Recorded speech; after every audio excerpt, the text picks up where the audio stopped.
Now entering Nerdist.com. Hello and welcome to Today We Learned, number 28. 28! That's the big 28. It's a big 28. Pretty exciting, guys. Pretty Today exciting. we have a fantastic guest for you. We try to bring a fantastic guest every week, but I'm excited about this one. Chris Gore. You know him from G4, stand-up comedy. Just released an album, Celebrities Poop, on iTunes now. A really funny guy. He hosts a podcast called Podcrash, where he goes on other people's podcasts and then it's sort of like reviews them, I guess. Or, I guess, yeah. Like it's a really cool idea. Yeah, it's interesting. So that way, he described it as sort of you'll hear later, but he describes it as sort of like the sampler platter of podcasts. Yeah. So he's doing the hard work for you. So, real public servant. Yeah. Really cool guest and really fun episode. So you guys are going to enjoy that. Yes, but you're probably wondering, how are we able to enjoy this episode? Absolutely. And, part of it is our dulcet tones, but the other part of it is T-Fury. T-Fury is the original pop culture t-shirt destination, selling unique designs every day since 2008. You can snag their shirts for only 24 hours starting at midnight. Now, say you're missing a shirt from the past, you want to get it again, what do? You head to the T-Fury Gallery, where you can buy some old designs still in print, and vote on others to come back from the dead, like a zombie that you can wear. Yes. Zombies. Yeah, exactly. Wearable zombies. There's a $1 million idea. $1 billion idea. Flesh Fury. Anyway, every 2 to 4 weeks... Gross. it's like wearable fleshlight. Yeah. Ugh. Anyway, every 2 to 4 weeks... Sorry, T-Fury. Every 2 to 4 weeks, T-Fury adds more designs to their gallery, so be sure to keep an eye out for the return of some of your favorite shirts. Now, what would be on your favorite shirt? I'll tell you. They cover pretty much everything and anything that you are into. They've got gaming, sci-fi, anime, TV, movies, pop culture, more. Everything. Everyone loves more. Everybody loves more. Their t-shirts change daily, so check back as often as you'd like. There's always going to be something new. And don't forget about the T-Fury After Hours sale. Say you missed the day's shirt by only a little bit. After Hours. Great movie with Griffin Dunn. Great sale at T-Fury. Yeah. They keep the sale going into the wee hours of the morning just for you. So head on over to tfury.com/nerdist and see what today's shirt is all about. That's tfury.com/nerdist. Hold on, let's do that one more time, only you go down an octave and I'll go up an octave. tfury.com/nerdist. Colt 45. It works every time. So dumb. It just whenever I do that, it just makes me feel like Billy D. Williams doing this. Billy D. Williams, who... Lando Calrissian reprised his role... Not going to spoil anything, in case you haven't seen it. By this time, it's been a couple weeks. Go see the Lego movie. Go see the fucking Lego movie. Go see the Lego movie. They're not even sponsoring this podcast. We just love that movie. I love that movie so fucking much. And I hope you're still watching the Guardians of the Galaxy trailer as much as I am. Holy cow, I hope that trailer was good only because Ooga Chaka.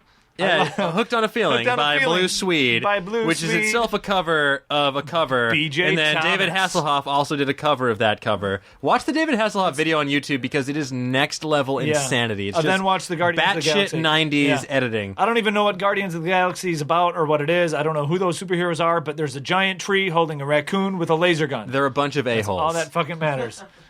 Anyways, today we learned /nerdist. Today we learned number 28 featuring Chris Gore. Today we learned. Gentlemen, let's broaden our minds.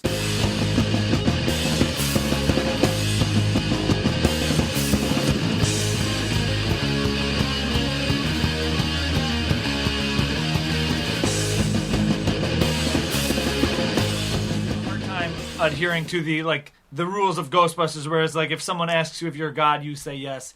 And I've always wanted to implement that, and I try to in LA when people say they know you, or just go with it. Yeah, just go with it, because worst comes to worst, they end up realizing later and they feel embarrassed or whatever. Yeah. You've made a new friend. Right. Happened, and you've got a whole history with that friend that you didn't even realize. Wow. Yeah. Why are we not recording all this? It's so good. Oh, we are? Oh, fuck. Damn it. Is there swearing on the show? Absolutely. Anything goes. So we can say cunt punt. We can Excellent. Say I love it. First time cunt punt has ever been said on this podcast. But it won't be the last. It won't be the last. Cunt punt will be heard again. Yes. as long as you can hear me, I don't think I'm gonna wear the headphones. it's totally fine. I'm just a huge fan of hearing my voice. You know, I almost didn't do this dulcet show tones. because I got scared. Yeah, I will. Well, first of all, I'm a little under the weather. Okay. I'm gonna be honest. I'm under the weather. So Yeah. if you were thinking you would hear something funny, tune away. Absolutely. Go to a different podcast. It's not gonna happen. Our listeners are very aware. So you heard it. This podcast is going to be sick. So I wasn't feeling too well, and then you sent this thing, and I'm like, oh. And plus, the thing is, I always feel an obligation to do a good job. Absolutely. So if I feel like I'm gonna suck, Yeah. I bail. Yeah, brief gonna history. bail. History to our listeners. We normally Chris was like, "Oh, what are we going to talk about?" And I'm like, "Okay, I'll email him the topics." And usually we don't email the topics to our guests just so that way when we bring them up, it spurs something or it creates a little bit more conversation. It feels organic instead of false. So I emailed. All of this is a script, by the way. But we wrote all these things out.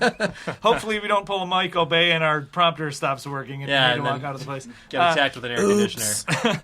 But so I emailed Chris and Dan the topics that I compiled, and Chris is like, "Oh, I'm not going to be ready," and he's like, "Oh, maybe we'll have to reschedule." And it's like, it's not that like. Well, it's not unreasonable for you to send something like this because I've been on shows where they're like saying, "Well, here's the topics we're going to talk about," and then I'll look at them and go, "Oh," and I'll make notes about, "Oh, here's I'll be real clever when I say this thing." Wait till they hear this anecdote. Exactly. Whoa. Yeah. So I like to prepare. Absolutely. So I thought, well, maybe this is that kind of show. Yeah. And I just didn't think I would have time. I had an early morning meeting, series of meetings. My least favorite things are meetings. Pitch meeting for a show that I've been trying to pitch for a while. Okay. That I'm gonna. We won't mention here, so nobody do it. I'll do it this year, whether I sell it or not, because I don't give a shit. You know what I mean? Like, but I always like when someone pays you money. Exactly. Yeah. Oh, money. Money. Given the option between money and no money, money's money's a a good pretty thing. compelling alternative. Now, I'll go money. I'll go money. Now, would you accept Bitcoin? Right. What is this? I'm walking into Meltdown. I'm walking into Meltdown like, we accept Bitcoin. Yeah. Who has them? And also, I want to see a Bitcoin because it sounds so cool. Is it like, does It's it look just like a little... JPEG of a coin, probably. No, I want it to look like a mushroom that goes, ba-ding. Yeah. You know, that's what I want it to look like. I Bitcoin understand. should be mushrooms, golden mushrooms that make a sound. I understand it, but I don't. It still blows my mind. Is it worth like $1,000 or something? What is There's the a- current- What is the current asking price for a Bitcoin? For the podcast listeners, there's a really good podcast on the Joe Rogan's podcast with some Aristotle some scientist, some Andre whatever.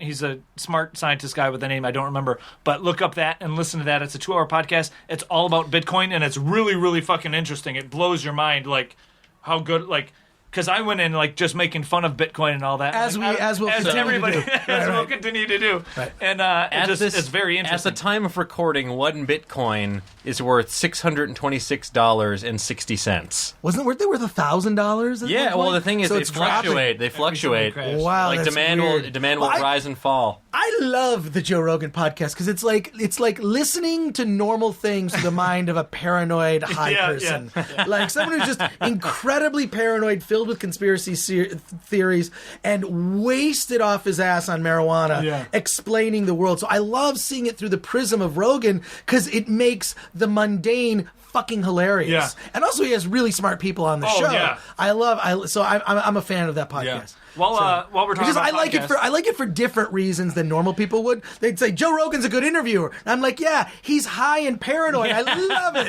It's like the same reason I like football. Like I love football because it's the gayest of all the sports. It's men in tights playing with their balls. Gayer than gay basketball? Exactly. So it's basketball's pretty gay too. But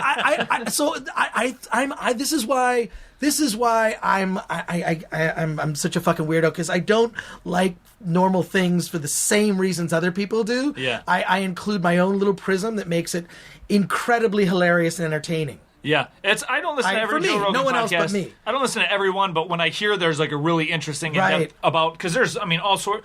A lot of them are just ranting and riffing about mundane stuff, but then every now and then they'll have like a scientist or someone on it who's very knowledgeable about a topic, and it's just it's like I'm in I'm the Joe Rogan on there listening it because half this time about the Bitcoin he's like, hold on, what the fuck is it? Like he's me who doesn't understand. Okay, now I want to hear that episode. It's I want to hear that episode. So if you're listening to this, tune away or pause the Bitcoin episode. But I always think of Joe Rogan when I trip over my kettlebells every day. I trip over those kettlebells. I'm like, fucking Rogan, Dude, so damn strong. it. Why did I buy these stupid kettlebells? I could have been lifting books and gotten in shape.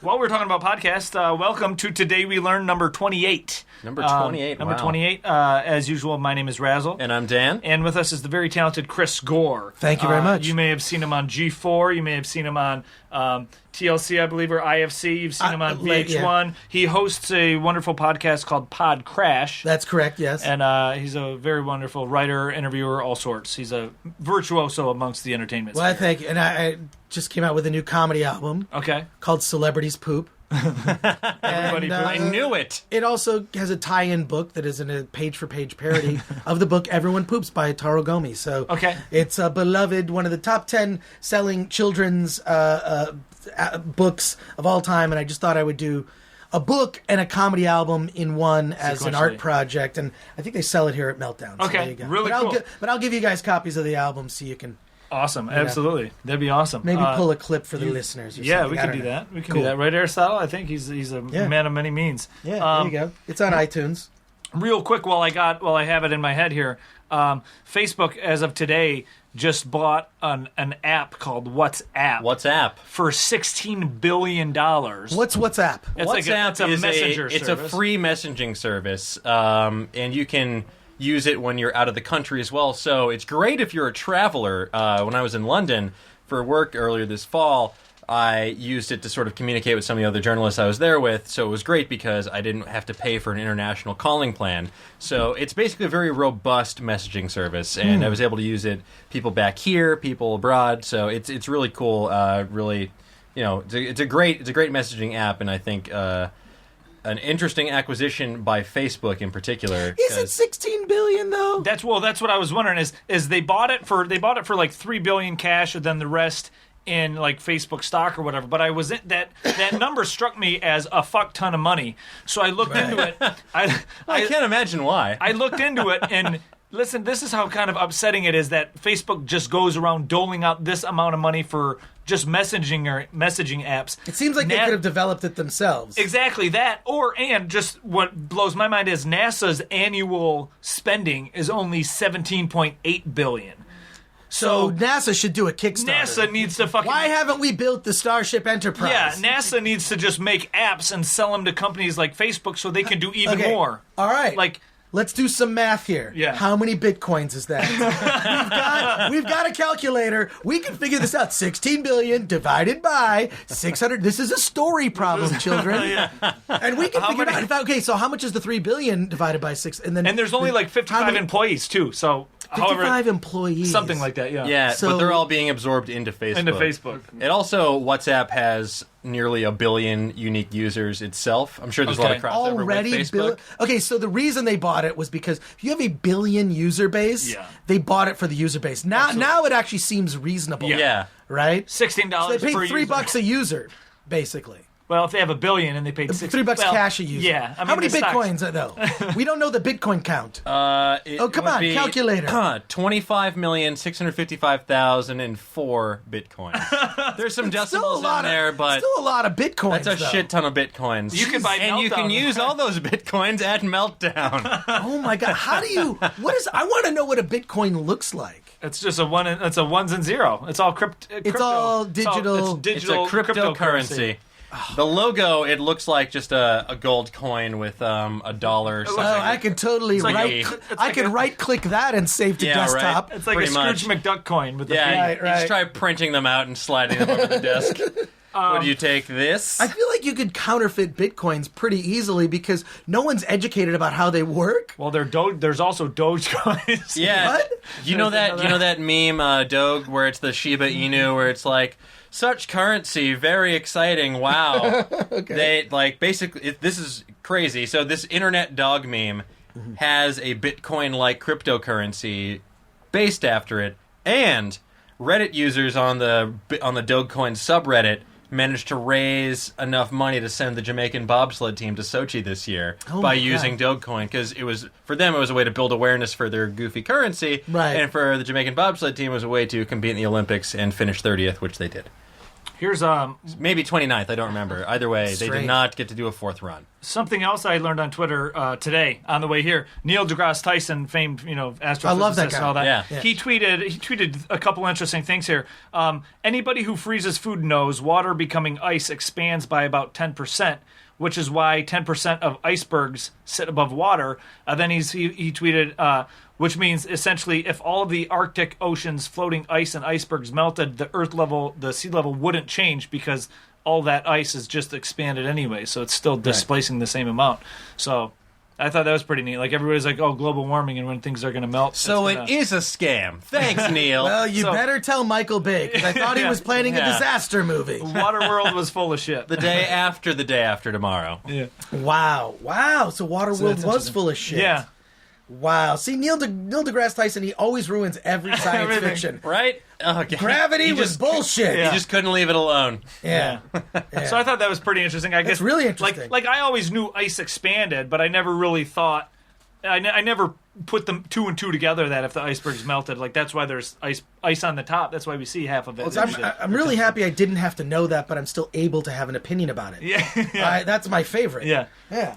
I was listening to an NPR report this morning about the master ice maker in Sochi who runs the different rinks. Yeah. And they were talking about how they need different kinds of ice for the different events. Like ice skating needs a very soft ice, whereas speed skating needs it to be densely packed. And the guy who's running the one for figure skating, the Ice Cube, fittingly called, was talking about how they have to take everything into account. Like the audience has to be a different temperature than the rink, and also they have to play classical music while they're freezing the ice. And this is sort of a bit of a subject of contention. He was saying not rock music, not silence. The classical music, the sound waves reverberate off the ice while it's freezing and reduce the amount of air bubbles inside. NPR's research team looked into it. They couldn't find anything credible to back it up, so I think it's kind of one of those holistic home remedies that's popular among master ice makers. Okay. But either way, I thought it was pretty crazy or kind of cool. That's an interesting theory. I would have bought it. Yeah, he's playing Vivaldi's Four Seasons while he's freezing this ice, and they've been working on the ice in that arena for 15 months just for these Olympics. They've been honing it down and melting and refreezing. It's nuts. Wow. Yeah. See if I saw that in a documentary with Morgan Freeman's voice, it becomes a fact. Exactly. Yeah. I I trust him. Yeah. I mean, it definitely makes sense. I guess. I mean, if you're not very bar. I don't know. I mean, whatever. It could be bunk. I mean, there's a lot of. I love when scientific stuff gets bunked. There must be other chemicals put in the ice because once it freezes, so it's not just solid water because otherwise, there's past Olympians. Do you know what I mean? Fourth place skaters are buried. Well, because if you have a softer ice and a harder ice for different sports, that's really just melty, right? Yeah. Well, no, I think it's melted. I'm sure there's salt or something else in there too. Yeah. Yeah. I'm not an ice master, okay? I'm just relaying what I vaguely remember from my commute this morning. But that's such a fun fact to repeat to someone. Yeah. To spread bullshit. Oh, of course. I love stuff like that. Oh, you gotta play the right music. What music did you play when you froze this ice? This ice is terrible. One of my favorite ones. Smash Mouth? Blaine Capatch, the comedian, told me once. He said, "Cunt" with an apostrophe, C-U-N'-T, is actually the past tense of can't. Interesting. Which I happen to know is bullshit, but I think that's a fun thing to spread. Yeah. It's one of those where it's just plausible enough. You're like, oh yeah, it's from the old English, it's Middle English. They used to say that, and fuck was a farming term. Cunt was, I couldn't do that yesterday. Yeah. I can't. I just cunt. If you put fun fact in front of it at a party, fun fact, and then say whatever at a party or bar, most people will believe you. I find it's always best to precede it by actual facts, and then you throw in the fun fact. Ease it in there. Yeah, exactly. Oh god, that's my favorite thing is to fuck with people. It is. It's fun, especially if you can say it in a convincing manner. Of course, we'd never do that to you folks here on the podcast. Because we're doing it, but yeah. But if you encounter us in real life, all bets are off. Fun fact: Maine is the only U.S. state whose name is just one syllable. That is a fun fact. Yeah. That's something. I mean, you don't really. That's an actual fact. Yeah. You don't really. I mean, there's 50 states, but when you really think about it, you don't. I mean, who really? Right. Yeah, it's there's so many states you forget about, and then you're like, that's a state, but why do you need to dwell on, Missouri or Rhode Island, like in your everyday life? Maine and Connecticut and Vermont are just way up so far north. Like, you kind of forget about them. They're so small. Oh, interesting. Yeah, so that was pretty interesting. And while we're talking about locations, I guess here's a couple facts about the Spanish flu pandemic. I was just looking at this. This is really interesting. The Spanish flu pandemic. Briefly, it was an unusually deadly influenza pandemic. The first of two pandemics involving H1N1 influenza virus, the second being in the 2009. It infected 500... So this first one, 1918, yes? Yes. Okay. Yeah, the 1918 Spanish flu. It infected 500 million people and killed 50 to 100 million. Now, this is when it gets interesting, because to maintain morale, wartime censors minimized early reports of the illness and mortality in Germany, Britain, France, and the United States. But the newspapers were free to report the epidemic's effects in neutral Spain, creating the false impression of Spain as being especially hard hit. So the reason everybody's like, oh, it's the Spanish flu pandemic, everybody's like, oh, it really killed Spain, but it really equally hurt the whole world, but they just kind of hit it. How did it affect the world population? Like, the world population was reduced significantly. Yeah, like it killed almost 100 million people. 100 million people, yeah. It's as devastating as something like smallpox or... Yeah. Can I be honest, though? I love getting the flu. I love it. Yeah. Because when I know I'm going to get it, it's sort of my cheap ass weight loss program. Okay. So it's like, it's like I can feel the flu coming on. It's like, oh, this sucks. First of all, I know I'm not going to be drinking soda or eating sweets or drinking beer, things that make me fat. Keeping down fluids or solids of any kind. Yeah, so I'm just going to be drinking healthy water, juices, chicken soup. And I'm gonna be able to play a lot of video games. So my gamer score on Xbox just shoots goes up through the roof. Yeah. So there's that, and then so I always get kind of excited getting the flu because I'm like, I will lose that 10 pounds. Yeah, just having some it's H1. It's not a bad thing. Having some H1N fun. Yeah, I'm healthy enough. I'm not gonna die. I just want just enough flu to lose 15 pounds. Yeah, that's all I need.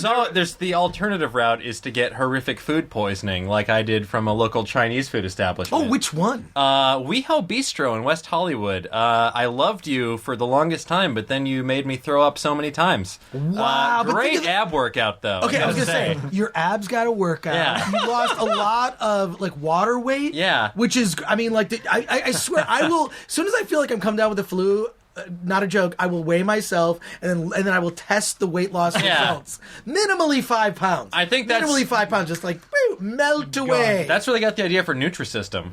Yeah, they should sell little things of like, you get the flu, lose 15 pounds instantly. I was hanging out with imported Mexican water. Yeah, I was hanging out with my buddy Andy Kozel, who was on the podcast not too long ago, and he got a text while I was with him from a buddy of his or whatever saying that there's a college in San Diego that was willing to offer people $3,000 to inject them with the flu for 9 days. Oh gosh! And I'm like, fuck yes, I'll do that.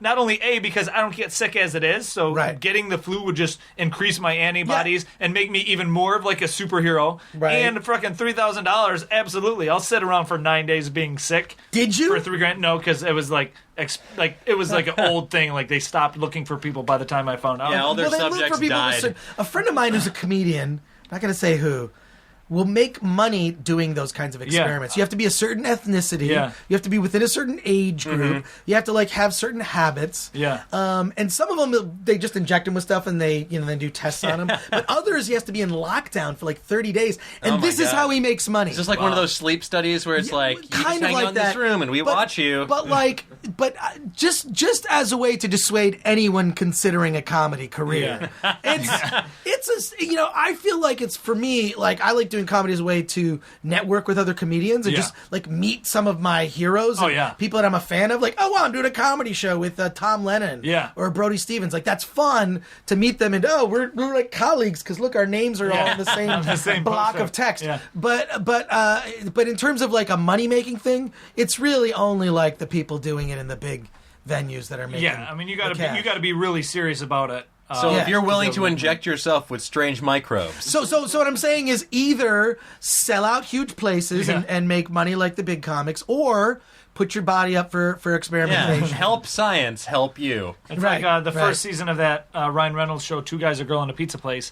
Ryan Reynolds' character, that's what he did for money was, he worked at the pizza place, but to make spare money, he would do like experiments and stuff like that.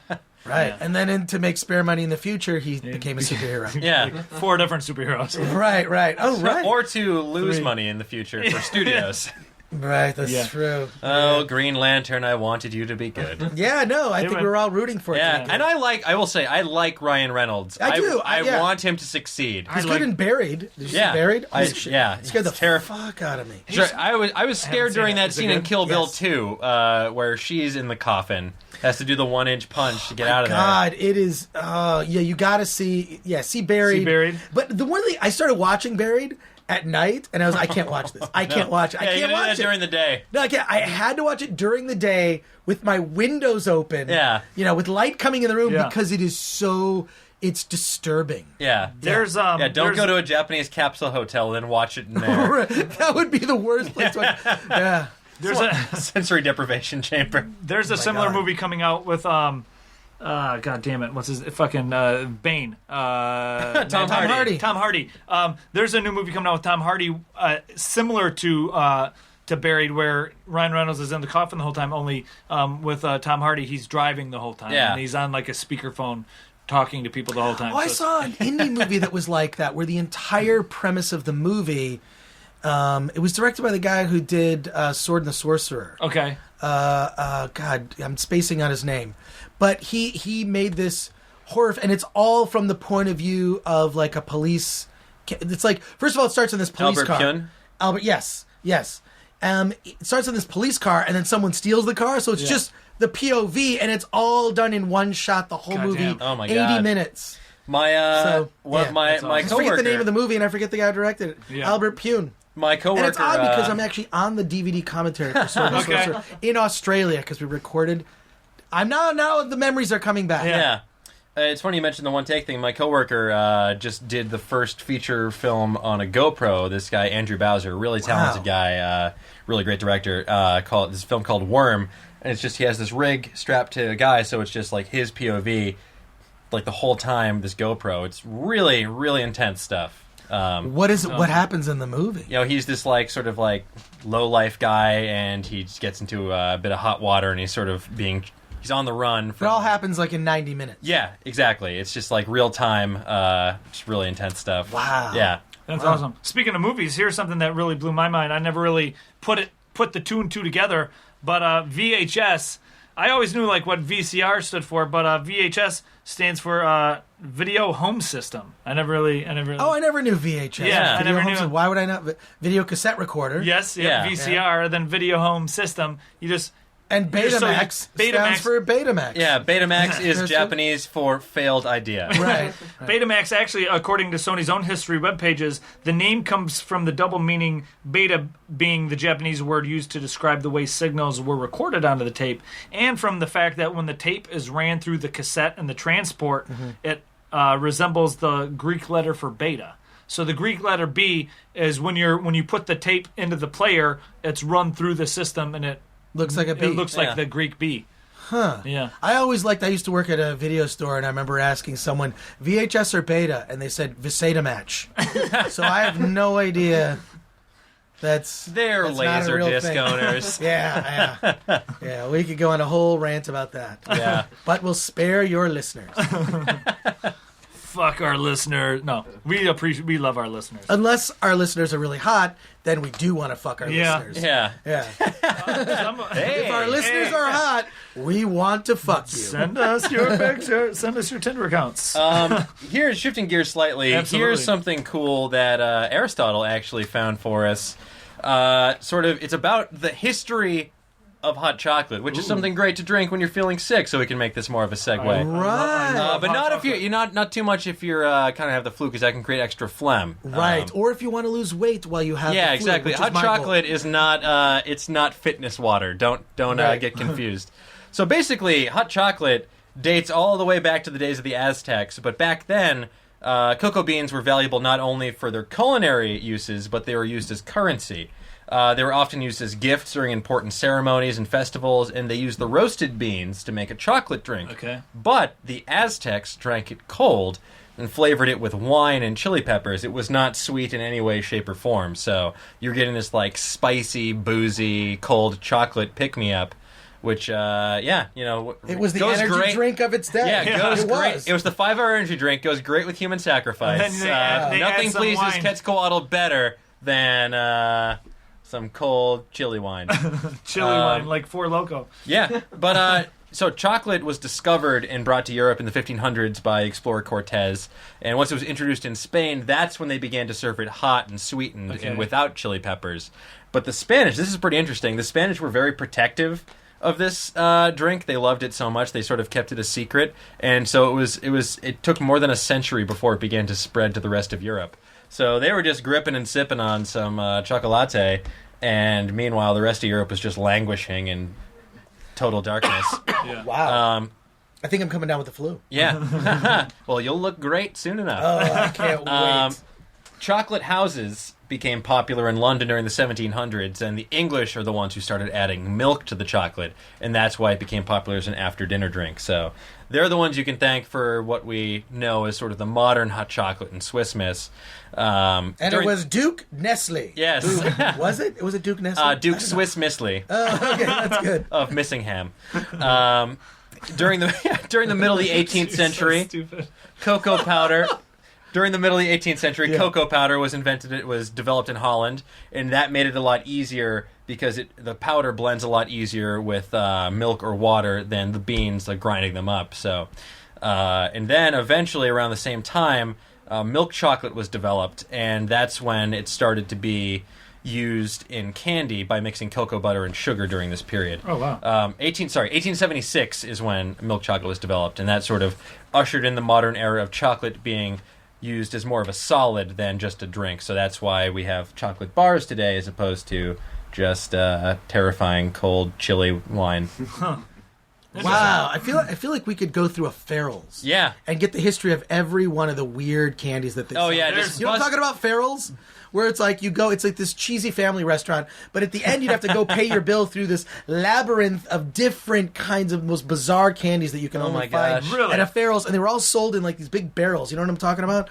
And they would sell things like like a general store or something like that? Yeah, like a general store. Okay. You must just look up Farrell's. Yeah, Is there one around Los Angeles? There's there is one one outside of LA. in Brea, California. Yeah. But there would be like they would sell the those like pieces of paper that would have those colored dots on it. Yeah. And you would always eat a little bit of the piece of paper when you Yeah. would try to get the candy off. They sell things like that. Oh, but wow. weirder candies from like all over the world. And that was always like the reason to go to a Farrell's was to go through that candy labyrinth at the end.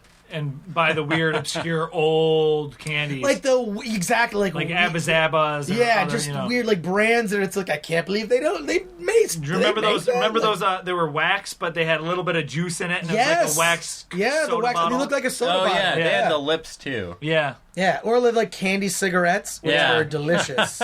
Speaking of cigarettes, on. Here's a fact about cigarettes. Don't eat these ones. Yeah, don't eat these cigarettes. The Marlboro. I don't smell Marlboro. Some fucking mobs. That's how we said it back in Boston. Marlboro used to market their cigarettes as premium ladies' cigarettes. Their slogan was mild as May, but in 1955 they changed their ads to cowboys and Marlboro country images, and their sales increased 3,000% within a year. Wow. Whoa. So they originally marketed to women, and then when they realized, let's just market to guys and have... We are underserving the rugged cowboy market. Right. 3,000%. And it was Don Draper who came up with that. In a future episode of Mad Men. In 1955, guys loved their cowboys. Yeah. Wow. 3,000% in 1 year. Can you imagine, like, that guy? And he was work for hire, so it's not like he got any percentage of that. Oh my God. That's crazy. Yeah, Marlboro. Does anybody here smoke? I don't smoke. I do not. I do not smoke either. Yeah. Candy cigarettes, but Candy nothing. cigarettes. Yeah. Yeah, they used the Marlboro Man from 1954 to 1999. That is. Wait, there is no Marlboro Man anymore? No, I don't think they use them anymore. I think they Well, didn't the guy who played him end up getting cancer or something? And I think that didn't really help. That wasn't a good PR thing for it. Right. Yeah, the fourth guy to play him died age 72 of chronic obstructive pulmonary disease because he was a smoker from age 14. Oh, wow. But he was a smoker from, let's look on the positive. He was a smoker from age 14. Yeah. And lived to 72 as a smoker. Yeah. I feel like the previous generation just could handle that shit more. Yeah. If I'm around cigarette smoke, my eyes start to water and I'm congested the next day because I'm such a pussy. Yeah. But the previous generation was rugged and tough, could handle it. My aunt, who lived into her 80s, was like a 2-packs a day smoker. From the time she was young, she lived into her freaking 80s. Yeah, I think it's like what your body's can put up with. I mean, some people they just what you get used to. Some people just like their vices, and it's. I mean, I'm sure they also put back then. I gotta imagine there was more just pure tobacco. Maybe I don't know. Yeah, back then there was kale in there, a little bit of spinach, some quinoa, cucumbers. Yeah, yeah. Also. Where do you guys come down on cucumber water? Have you had this? No, I don't like cucumbers. I have had this. I'm not on purpose, but I've had. Yeah, it. exactly. It's always just slightly. It's always like you're like what? Someone's tampered with this water. Right. Something's been done to this. Yeah, I don't like cucumbers. Right. Do you like pickles? I don't. All right. Pickle water you would not like either. Yeah, so don't give Razzle any brine. I've heard there's an algae water or whatever that it's almost like an energy drink. Like if you drink like blue algae or something like that, from what I've heard through the grapevine, it acts as if you're drinking an espresso shot or something like that. I feel like as smart as we become as a society, we also become as dumb. Yeah. There's just stupid things like that we would laugh at, like, oh, people in the early 1900s did this thing. They thought that cocaine cured all ills. Well, actually, maybe it does. Yeah. But we still right, because they would put effectively cocaine into cough syrup and these things that were, they were elixirs or tonics that would make you feel better, right? Yeah. And it's effectively just Dr. McGillicuddy's family time, good time elixir. Exactly, yes. Try this tonic. It cures everything. It'll cure the croup. But there's just as much dumb, stupid shit that we think, like, kale, it does this. There's always just some weird trend. Oh, yeah, gotta have my omega-3s. Exactly. There's so much placebo going around in Los Angeles, let alone the world. Where it's like, case in point, juice cleanse. Yeah. Right. What's that? Anything where you stop eating food, you just drink juices to lose weight. It's just a crash diet. You're just feeding like the master cleanse. You're putting like cayenne pepper, maple syrup, lemon juice, and some bullshit. You just drink that, and you just shit a lot. And basically, you're just drinking horror juice, and you're just not eating any food, and your body's like all hopped up on sugar. So you're just burning off calories, but you're gonna gain it all back once you go off the diet. Yeah. Right. So much hocus pocus that people buy into. Well, no, I saw, actually, it's odd. Yesterday I saw a TED Talk, as I love to watch TED Talks. TED Talks are so good. Love TED Talks. There should be a Tumblr of hot girls doing TED Talks.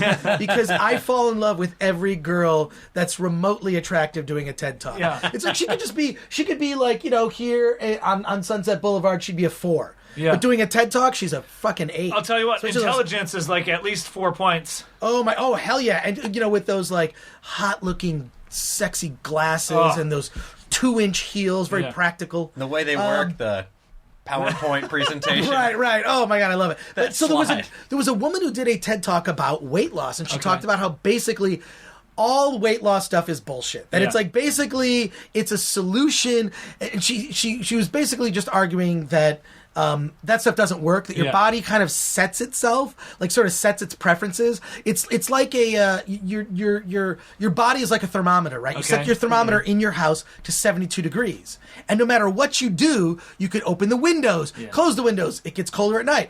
The house is going to make adjustments so that the temperature is always 72, and they say your body reaches a certain weight it's comfortable being. Okay. Right? And then no matter what, you'll make a temporary change, and that'll affect for a little bit, but then your body will offset that temporary change to return to your preferred weight, which is the way your brain is doing it. It's like an unconscious thing that you do. Like, we don't have to think to breathe, right? Yeah. We don't have to think when we walk because our brains take over the sort of automatic functions, right?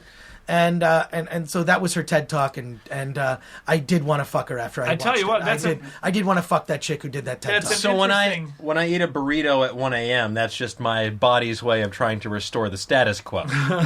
Actually, partially true. It's like you are, or either they'll say like there's certain foods you're eating because there's some sort of mineral in that food that you lack, and you'll have a craving for something that's totally freaking weird. Wow. Yeah. And it's there's some people that eat this way that are like, oh well, my body wants a thing that's in that I haven't had recently and needs to replenish that thing.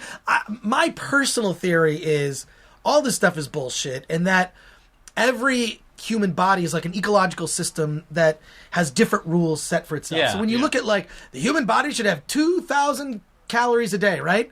Well, not guys who play in the NFL. Yeah. Right? Not Michael Phelps. Michael Phelps, okay? That guy probably eats a 6,000 calorie a day diet. Hands down. During the Olympics, he was eating 15,000 calories a day. Yes, because he's Michael Phelps and he's in the Olympics, and he's burning all this stuff. So, and his body adjusts to that. But I feel that every single person's body, no matter what body type, ethnicity, whatever, or gender, it all comes down to basically hacking your own system, right? Hacking your own body. Like I could sit there and, you and I could have the same diet, but our bodies are they'll going process to it differently. Totally process it differently. Whereas this, I have a different reaction to, you have a different reaction to this. So yeah, that's why I'm really fascinated with this stuff. I didn't come with a prepared sheet. Yeah, it's... But there's this, you should look this up. You can look it up. It's a food called Soylent. This is a real thing. Vice magazine did a story. Look up Soylent, spelled just like Soylent. No, Green. I know. Soylent. Okay.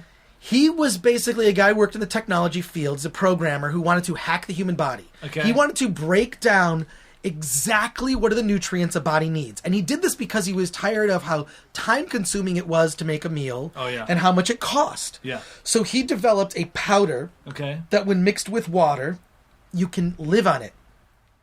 Just that. He said that a couple of things. So he used his own body to experiment, and he puts on the internet. On the internet is the formula to make Soylent. It's now actually being marketed commercially. Okay. And you can be part of a medical study. Now, the military, the U.S. military, and a bunch of medical organizations are interested in this as a way to solve starvation in certain parts of the world. Yeah. Because it would be incredibly inexpensive to make. Yeah. It would also be easy to store, so you could send it to parts of the world, and you could live off just drinking this. I mean, you could keep some in your house during some natural disaster. Yeah. You can't go to you replenish your groceries. You could live on Soylent. The results he reported were that he pooped a lot less. Yeah. He actually took far fewer bowel movements. Yeah. And then it's not that he stopped completely eating solid food, but when he did, he would go out and spend $100 on the best steak you could get. Yeah. So he'd have one meal a week that was the best you could possibly get. And then this other stuff, it wasn't time consuming. And I'm thinking I'm ecstatic about this. I can't wait to get, because watching the Jetsons as a kid, it's like, when are we going to have a pill? Yeah. Look, Thanksgiving dinner in the form of a little pill that I can eat. Yeah, it's or that gum that chick ate. Willy Wonka, the Thanksgiving dinner. Roast beef. Yeah, and what I find interesting. Soup. Yeah, what was her name? What I find interesting about this, Violet Beauregard. Violet, you're turning violet. This was invented by a software engineer named Rob Reinhardt. That's really interesting. It's made from powdered starch, rice protein, olive oil, and some raw chemical powders that are there to give you the extra nutrients that you need. Yeah, it's but he's conducting. And it's also been approved you can buy it commercially because it's not a drug. So the FDA's approved it. I guess there's some workaround of it. The FDA just hasn't said don't do that. They haven't said don't do it, but you could sign up to be part of a medical study. The FDA gave it approval in late January of this year. Oh wow. Okay, well that's recent. Yeah. Huh. just reading about that, just to me, like, I just keep wondering, like, when is all the science things going to be real in my life? I'll tell you what. Flying cars. Next year, Nike is Power releasing laces. power laces. From Back to the Future Okay, too. so power laces. Here are the inventions that aren't around. I tweeted once that I feel like, with the exception of flying cars, Los Angeles is pretty much Blade Runner capable. Yeah. So it's pretty much we live in Blade Runner land. You've got people speaking all types of languages all over. You have flat screen TVs. Flat screen TVs. You got replicants. Wait. Well, real dolls. Yeah. Real dolls. But we're really getting there. It's exciting. And the one Electric cars. Yeah, things I would like to see invented. Where are my X-ray specs? Mm-hmm. I saw them in comic books growing up as a kid. Yeah, right. They had the technology back in the 1950s. Yeah. Somebody. I feel like if a science fiction, like, to me, the popularity of the Razr phone. Remember the Motorola Razr phone? That changed the game. That changed the game. It's like, look how thin it is. It makes phone calls. Plus, it's like a Star Trek communicator. Exactly. That's what because that's the one Set your thing. phasers The to fuck, iPhone. yeah. I mean, it's cool, whatever. But I wish it flipped. You can get a case that does that. I would be okay with it not flipping if every time I unlocked it, it made the. Yeah, if it just make a noise when I unlock my iPhone, make a Star Trek noise. Yeah. I'm sure you can program your phone to do that. I will give someone $16 billion if they make an app that does that. Or 25 million bitcoins. That's the secret, I think, for success for any tech devices. It has to have been used in a science fiction movie, and we have to have wanted it. There's got to be some form of want and nostalgia. Yeah, well, right. Like a lightsaber. Where are the lightsabers? Yeah. But lightsabers would be used for, like, well, I'm cutting the Thanksgiving turkey. Yeah, it's going to be really interesting to see There's how another table films that are on the coming table. out now, like stuff with a lot of futurism in there, like Her, how that influences. Well, Her is going to be recent. I mean, I really feel like we're 10 years from Her being real. I hope not, because those slacks that he wore and that were outrageous. Don't knock high-waisted wool pants until you've had to wear them as well as everyone else in His society. pants were so high. Well, you knew that was sci-fi because there was no traffic in Los Angeles at all. Yeah, and there was mass transportation that seemed fun. Exactly. Yeah. No, I know, didn't he shoot part of that in China? It was part in LA and then also part in China. Yeah. So China's like the future anyways. Yeah, well, the weird thing is that they've got the pollution part of Blade Runner down. The weird thing is our very own vice president actually spoke recently about LaGuardia Airport being like third world, and he's right. Yeah. Like, just having traveled, to all parts of the world for my previous job, I can just tell you it's depressing when you come back to the States and see, wow, we've put no fucking money into our infrastructure. While we're like spending all this money on the military, all these other countries are going like, fuck it, we're just going to make mass transportation that works. Yeah. We're going to have like, modern educational systems. So we have like an informed and educated populace that can be productive. Like, just all this, like, they put money into that, where if we've just more fucked ourselves up. America's a great subject for a summer tentpole movie. Yeah. But not so, but like a real, becoming a more and more depressing place when you travel around and you see how great other parts of the world are and how much they've just innovated. Yeah, I'm going to Japan next month, and I am so excited to ride their trains again because you can get from point A to point B very quickly. And not only that, I mean, you just look at their tech devices. Yeah. Are years ahead of what we'll see. I mean, I would go to Akihabara and just look at all the, just go crazy. They're already coming out. Multiple companies have developed, like, operable mech suits that people can, like, hop into, like these giant robot suits that people can hop into and pilot. You mean like Gundam or like Patlabor, or just like or like Titanfall. that, or like the old dude in Prometheus. Yes, where it's just like, it's making me walk for me. Yeah. That's kind of cool. It's better than a walk. Like Guy Pearce in the most ridiculous old age makeup. Yeah. No, that was hilarious. That movie, it's weird. I'll come back and watch that movie and go, yeah, it's kind of fucking. But I don't know. I still kind of like it. I still kind of like aspects I will say of it. I enjoyed it. I understand people's complaints with it. Right. But that to me was just like, why did they just age up Guy Pearce? Like, I love Guy Pearce. Obviously, because I think that he's going to come back as a younger version of him. So yeah, no, I that movie is definitely it's a brilliant failure. Never seen it. I don't have a desire. It looks. I mean, it's I fun. loved Alien and Aliens, but Prometheus just didn't. You should. It didn't look entertaining, and everybody that I talked to that likes, has opinions I respect in accordance to I think what it's you said because it they was. wanted it to be an alien movie. Yeah. And it's not an alien movie. It really is. It's a movie about something else, but they did pussy out on a bunch of things because there's all this stuff about how, 2,000 years this engineer. But it was supposed to be a prequel, were here. right? And then she had, like the cross. The whole thing was to basically say that Jesus Christ was an engineer, but Fox forbade Ridley Scott from implying, somehow, because the whole thing is a fuck you to religion. Yeah. It's like, the one of the scientists' goal, I forget the character's name, is just like, I want, all religions to be wrong. That it's like, that our creator wasn't some god, some magic man in the sky. It was aliens coming here and experimenting. Can I tell you?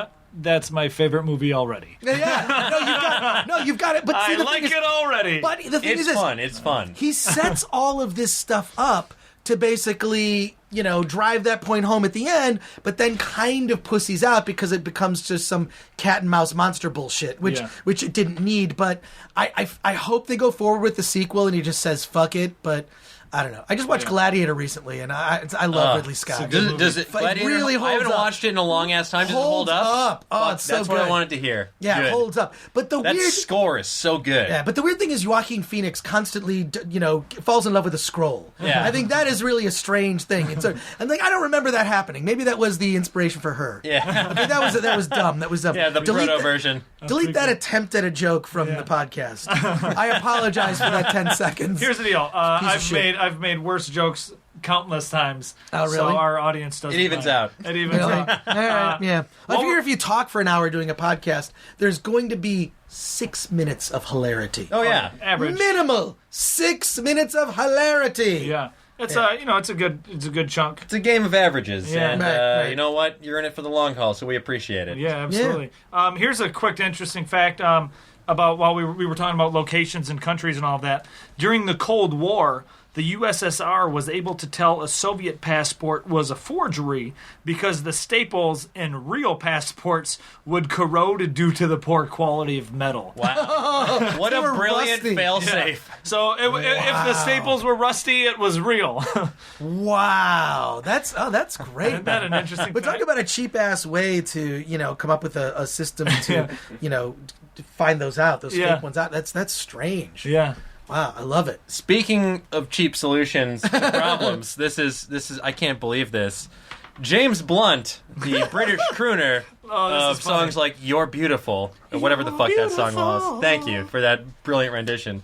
James Blunt once sold his sister on eBay. Yeah. Basically, in an interview with British GQ, he was saying, "I came back to the flat where my sister was staying, and she was crying because she couldn't get to a funeral in Ireland. The planes were on strike, the ferry was out of season, and there were no trains. So, James Blunt, being the genius that he was, came up with an innovative solution. I ended up whacking it on eBay. Damsel in distress seeks knight in shining armor, desperate to get to funeral in Southern Ireland, please help. The bids flooded in, and the guy who won had a helicopter. Now, this is even crazier. Yeah. He flew her to the funeral. That was 3 years ago at the time of this interview. I'm not sure when that took place. And that the summer after this interview took place, the sister and the guy with the helicopter are getting married. And Holy that's like a shit. movie. That's like Yeah. a rom-com. Wow. Like, just picture like fucking Like what's a his name? snowstorm. Like, you need to get somewhere, but all Hugh the planes Grant. are on Like, strike. Hugh Grant is the guy with the helicopter. He's the helicopter pilot who's bored surfing eBay one Yeah. day. Wow. That's interesting. That's pretty. Yeah, it's James Blunt. Here's That's the deal. As much as I'm a dude, that stuff is romantic to me, and because normally- it's interesting. yeah. I Normally bought something- this girl on eBay and took her in my helicopter. Right, because to a normally funeral. when stories begin that way with like eBay or Craigslist, it Yeah. ends up with somebody dead. it's it's either or gonna a severed penis in a refrigerator. it's either gonna go. It's usually something bad. Yeah. It's like a choose your own adventure book. One path is like a big budget rom com. The other is a Lifetime original movie. Right. Wow. Wow. Well, we're approaching our time here, and while we're wrapping up, here's a quick fact about March, because this will air, I believe, the first Monday in March, which is I think March 3rd or 4th or something like that. But March, a fun fact, March starts on the same day of the week as November every year. And February in common years only. So when it's not a leap year, March and February and November start on the same day every year. Interesting. Yeah, which I kind of knew that because my dad's birthday is February 26th, and my birthday is March 5th, and those are always exactly a week apart, unless it's Happy birthday, unless it's Raj. leap year. More than 7 So my days birthday, in between. As in 2 days from now, I believe. Nice. If this airs on the Monday the 4th, I think, if that's what it is. So when you hear this, send me a tweet. wait 2 days, then tweet him happy birthday. Don't jump the gun. Don't jump the gun, motherfuckers. So, Chris, where can people find you on the World Wide Sell Web? us. You can go to chrisgore.com or follow me on Twitter at @ThatChrisGore. And, check out my comedy album, Celebrities Poop, available on iTunes, Amazon. And exclusively, you can get the book and album at celebritieSpoop.com. .com. And Awesome. you also, your podcast, Podcrash. My podcast, Tell everybody Podcrash. about that. It's every week I'm a guest on a different podcast. Okay. So it's sort of like whenever you go to some bar and you can't, I don't know if I want potato skins or onion rings or whatever. Yeah. I just get the sampler platter. Okay. I get everything. So my podcast is the sampler platter of podcasts. Okay. If you listen every week, it's a completely different show that I'm the only consistent thing is I'm the guest on the show. Okay. So that's and it's Podcrash. You can get the app and That's awesome. Available where fine podcasts are sold, except free. Yeah. So even better. Yeah. I like it. Yeah. So go to the website. Yeah. Follow him on Twitter. Download the album. Yeah. Download the podcast. You There got you your go. marching orders. There you go. Thank you. Thank you. Thanks for having me on the show, guys. Yeah, thanks for coming. I love This was a blast. Razzle. I used to love Razzles as a kid. Yeah, I'm sure you've heard this before. First it's a candy, then it's a gum. Oh my god! Now it's a man. Love Razzles. There was a consistency to that gum that just was better than other gums. Yeah, it was better than Fruit Stripes gum, that's for sure. Fuck Fruit Stripe gum because that stuff, the flavor lasted 20 seconds. Yeah, You're if lucky. yeah, exactly. It's the NASCAR pit crew of gum. It's like, you just need a quick burst of flavor, then get out of your mouth. Yeah. No, so thank you So for good. your name. Absolutely, thank you. And as usual, you can follow me on Twitter at my name is Razzle2. And I am at OsteoFerocious. You can follow the podcast at TWL Podcast, or you can shoot us an email at twlpodcast@gmail.com. Plus, you can find us on Facebook. Poke us, like us, all that fun stuff. Absolutely. And once again, we appreciate everybody for listening, everybody for telling your friends to listen, everybody who's left a review or a comment on iTunes. And if you haven't, please do. Give us a good rating on iTunes. Leave us a comment. And as usual, Ask not for whom the bell tolls. Don't bother opening the door. you've heard it here. Thanks. I love porn. I'm not ashamed to admit it. I love porn. But one thing I also love, correct grammar. So when I see a headline that says, hot wife carves black cock,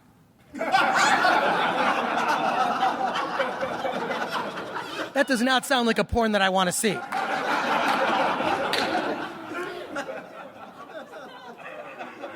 But what's weird is that on the internet you can find any kind of porn, like every kind of porn. There's like 9 dudes doing 6 girls doing whatever, 8 guys doing this, a redhead, but here's what I want to find on the internet, which is extremely rare if you can find it to me: 1 black man having sex with 1 black woman. When do you ever see that?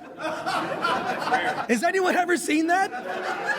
It's normally 3 black guys and 1 white chick. Am I wrong? Doing a thing that they call airtight. I just learned this, what airtight is.